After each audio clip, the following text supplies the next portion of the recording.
Hi, I'm Becky Sunshine. I'm Scott. Today we're going to talk about what it's like living in a tiny house, but also why you might not want to live in a tiny house. Let's go. Well, what we want to talk about today are like some of the benefits and then some of the pitfalls about living in a tiny house.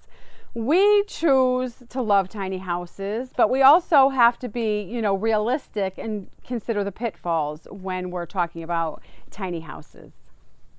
I love living in a tiny house because you have less to take care of, less taxes, a smaller mortgage to pay it off. If you build it yourself, it's easier to build yourself. But I'm learning right now that there is a negative, and that is when it comes time to sell your house. Because right now I'm trying to sell my house to move to a different neighborhood, and I've noticed that there's way fewer people interested in a tiny house. Where even if I had like a mobile home that was 1,000 square feet, I probably would have sold it by now. But since mine is it's a house, but it's a tiny house, there's way fewer people interested in it, especially right now when the economy is doing so good. I saw an article that said how people are skipping their starter home and just jumping right to their forever home, which basically means a giant house right now because the economy is doing so good. So when you're in that economy, a tiny house, people are like, forget that. It's even harder to sell. And I think a lot of times people might like the idea of a tiny house, but the thought of getting rid of all their stuff is just overwhelming to them. They're just stopped in their tracks about that. To get rid of all their stuff, I don't know, the people just are so stuck. And obviously if you're going to move into a smaller house, you're going to have to get rid of a lot of stuff. And it's so funny because in the beginning I said, oh, I'm not attached to all this stuff. I can just get rid of it so easy. And I did get rid of a lot of it. But when it got time to really get down to the nitty gritty, I did find it hard to get rid of some of the stuff. But thankfully I did it. And I'm so glad I did it. I don't regret it. But that is a little hurdle that you have to overcome. That's why I think what we should talk about is the difference between a tiny house and then just a modest house, a little house, smaller house, 1,000 square feet and under. Let's just say that, because that's 1,000 square feet can be a 3-bedroom house for sure. It could be a 3-bedroom 2-bath house, easy. So it's just truly, I think it all boils down to how much stuff you have, because even a tiny house can feel spacious if you don't fill it up with a lot of stuff. So really, when you're talking about the size of your house, you're really talking about how much stuff you have and what kind of house you can fit all that into. Because if it's just the person and a few things the person needs, you don't need a big house at all. But I highly recommend going as simple and as small as you can. I just think you will never regret that. For one thing, you can always add on. You can always get more. That's not a problem you're ever going to have to worry about. So it doesn't hurt to go small and just feel what that freedom feels like, to not have a lot of stuff to take care of, to not have a huge mortgage, to have a sturdy home that you can go into, decorate it cute. There's just so many pluses. I like to personally talk about the pluses, not the drawbacks, because in my opinion, it's so worth it if you can just wrap your head around getting rid of all your stuff. Yeah, when you clear out your clutter, it helps your mind be more clear, so you can come up with good ideas and think clearly and get stuff done and get your jobs done. More productive. And maybe be better at your job if you have a regular job, get a promotion, or if you have your own business, to have that great idea or just even a clear mind, so you can just get things done and move on with your life. Yeah. When you have everything crowded around you in a little nest. You can't think like that. It reflects that's what your brain looks like on the inside, all that clutter. It's true. When you clean your house out, we all know when you clean your house really good, it feels so good. You feel so happy when you walk through the door. And I do think you sleep better, just everything. Any chore you have to do around the house, you just do it so much better when it's a smaller task, because it's not as overwhelming and you can get it done quickly. It just feels better. When you're looking at this huge house, you have to clean it. You're just like, oh, what a drag. It's just it's a big job. You don't even want to get up and get going. But when you have a tiny little house, you like snap through it quick and off you go into something fun. So then you have a clean house and time for fun. It's like just, you get more out of life. It's so awesome. And the fun thing is you can just let your artistic side come out in the way you decorate it and use every little nook and cranny to be efficient. Oh my gosh, it is just, I can't even tell you, it just makes it so awesome, and it's very customized that way, just for you, and everybody loves customized stuff. So that's a plus. What I did, this is what my path so far has been. I bought land, I built a tiny house, now I'm trying to sell it because I bought new land in a different neighborhood that I just have had my eye on for years, and finally came on sale, and I jumped on it and I got this new piece of land. So there's nothing on it right now, and so after I sell my house, I'm gonna build a new house. And right now what I'm thinking about is I was gonna build another tiny house, but now I'm thinking He's second guessing it. Well, maybe what I should do is build a slightly larger house than I personally would pick, just for the future resale value. Meet in the middle. So I'm not going to build some 3,000 square foot monstrosity mansion or something, but I'm thinking maybe I'll do a 1,600 square foot house. Yeah, that's the biggest. Because in the future, if I want to sell it, I want to be where people put their house on the market and they get 3 offers that day. Not this position I'm in now where it's like, oh, your house is, there's not that many people interested in this. It's kind of like we got to find the right buyer. And like he said, especially in this economy, you know. But the good thing is, I think the up and coming younger generations do, like, that's appealing to them, a small house. I don't think they want a huge house and, all the stuff that goes with it. Well, that is a burden. True, then the article I read about people skipping their starter house, that wouldn't be a thing. I think that's the higher generation than the one I'm talking about. The next one up. Well, anyway, so, you have to put a lot of thought into what you want out of your life. Do you want to spend a lot of time working, paying for all your, stuff, and you're just like, ooh, I got my big pile of stuff over there? Or do you want to spend your life, experiencing things? You have more free time, less anchoring you down to a huge house and everything. You have to spend time thinking about that. Like, what do you want out of life? You have options. Of course, it's your choice. And don't just kind of follow a trend. Do your own thing. Think about what you want, what you like, what feels good to you. And another thing I want to point out is if you take a wrong road, let's just say you get a house, you have a big house and it's full of stuff and you're just sitting in your pile of stuff and you're just going, oh, this isn't what I want in life. What am I doing? Don't be afraid to change.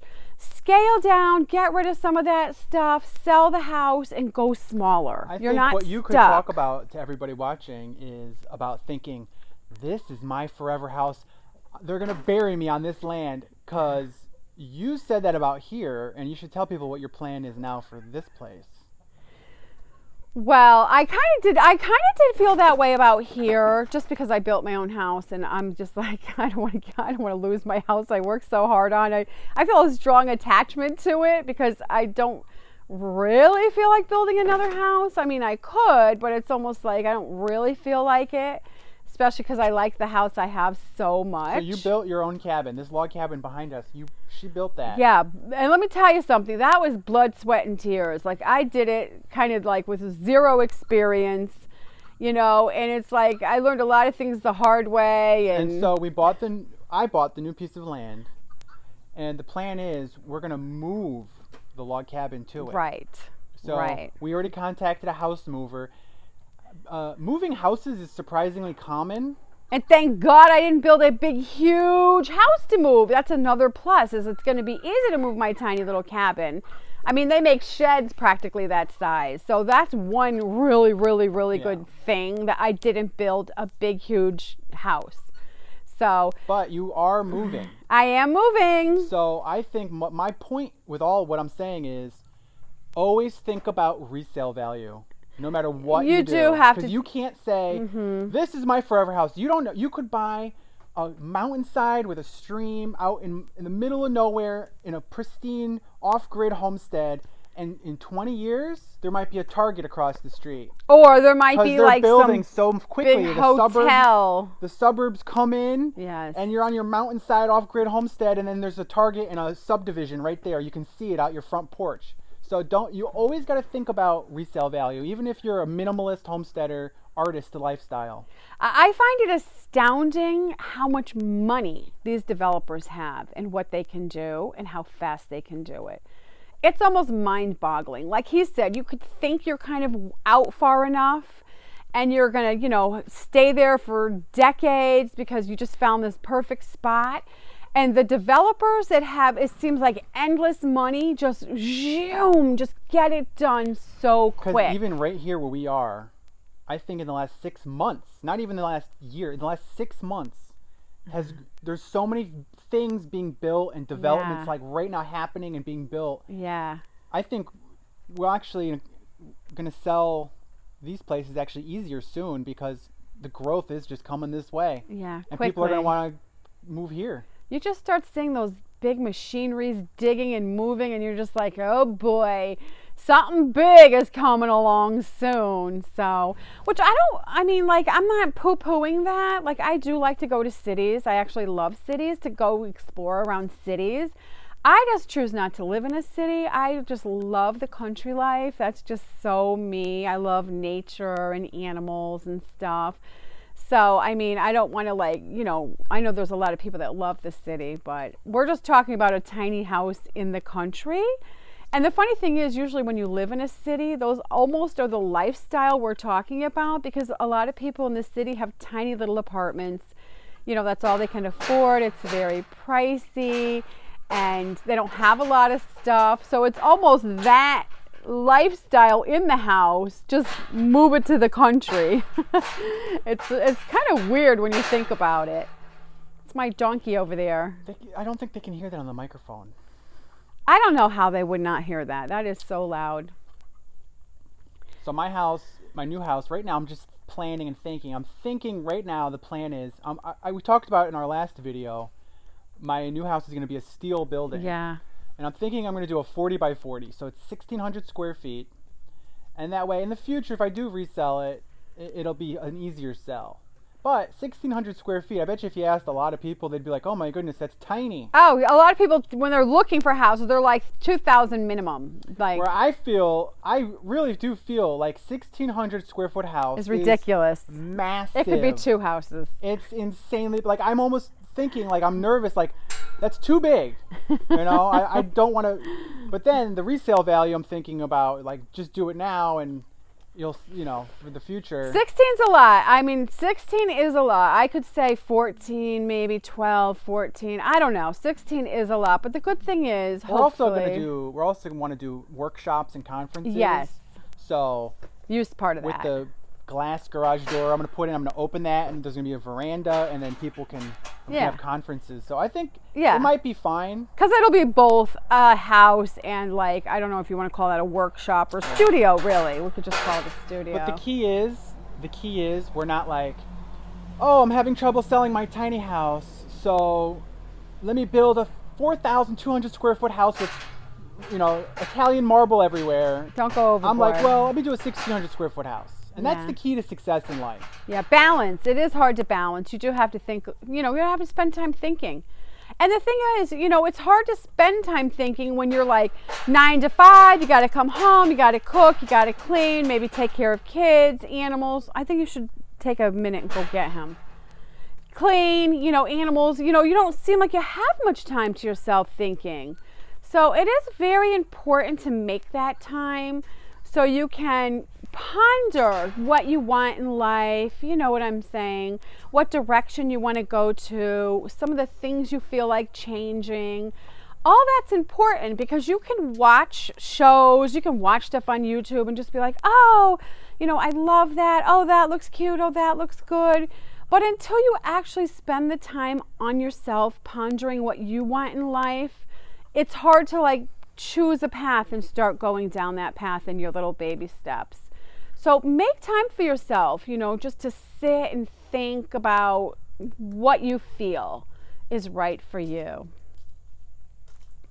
If you like this video, click the like button. It really does make a huge difference. It helps us so much. So if all you gotta do is click that like button, it really helps us. And if we want us to keep making videos, that's what we need from you.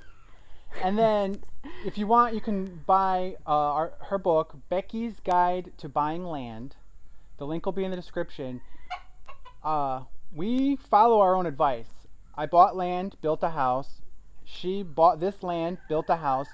And before that, you bought land and there was a single wide trailer but built a house. Dumpy. So you've done it twice.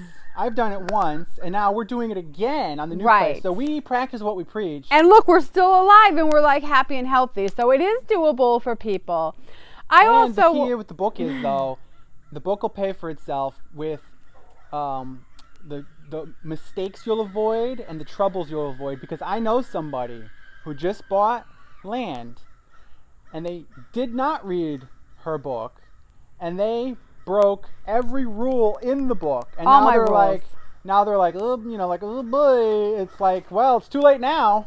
It's never too late though, because you can always sell. But the point is, once you sign, you own it, and now that's your problem to deal with. And a lot of people just struggle to, once they make a decision and it's kind of a mistake, a lot of people get stuck right there. They're just stuck. They can't be like, oh, this was a mistake, let me get out of this and like fix it. They just sit there in the mistake. Good thing is, though, right now it is the time to sell, though. The economy is doing good. So. Okay, we'll see you next time. Bye-bye.